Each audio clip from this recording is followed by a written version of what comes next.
Hello mga lods. So, welcome back to my channel. Ito na naman si Inday Bagat, ang yung open-minded vlog. So, for today's video, pag-usapan natin ang viral at trending ngayon sa mga Bisaya, no? So, alam niyo na yung mga trending ngayon, mga Bisaya, no? Ito yung baliktaran, no? Ano nga ba ang meron sa baliktaran, no? Yung tinatawag nating number 69. Anong meron sa number na to? Bakit viral na viral tong number na to na 69? Ano nga ba ang nito, no? Ano nga ba yung mga strategy, no? Kung bakit ito ay isa sa mga top na ano ba yun?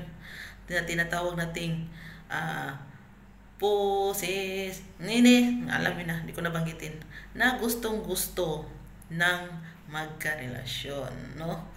So, kung nakita ninyo, ito yung kainan, no? Yung kainan ng dalawang, alam niyo na, hindi ko nabanggitin, no? Yung kinakain at kumakain.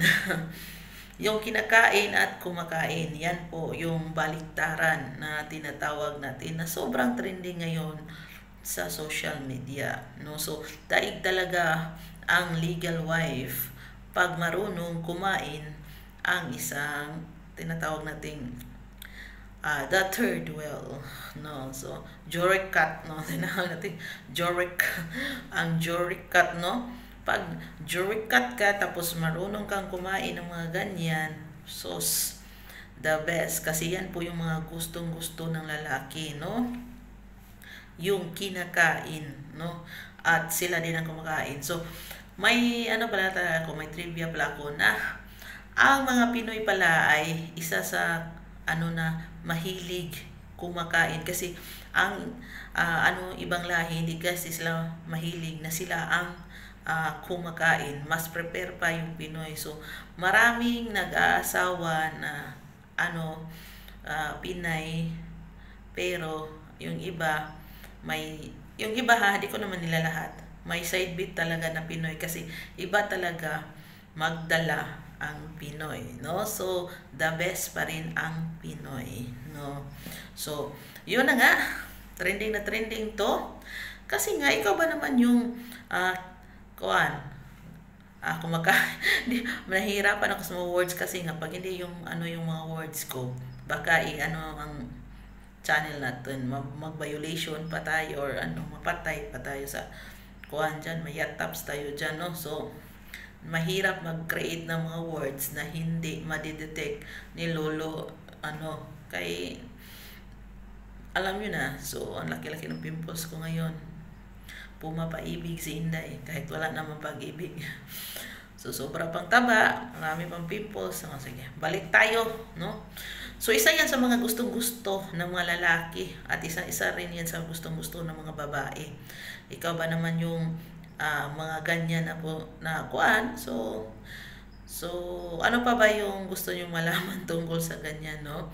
So, bago po kayo gumawa ng mga baliktaran, so siguraduhin yung malinis, no?